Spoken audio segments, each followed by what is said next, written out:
ನಮಸ್ಕಾರ. ಕಡಲೆಕಾಯಿ ಸಾರು ಮಾಡೋಣ ಬನ್ನಿ.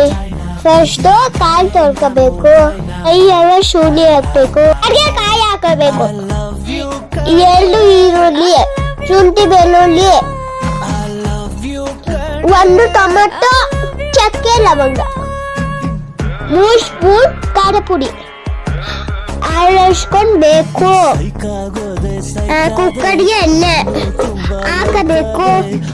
ಎಣ್ಣೆ ಕಾದ ಮೇಲೆ ಈರುಳ್ಳಿ ಹಾಕೊಂಡು ಉರಿಬೇಕು.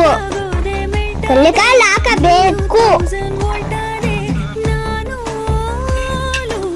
ಚೆನ್ನಾಗಿ ಉಟ್ಕೋಬೇಕು.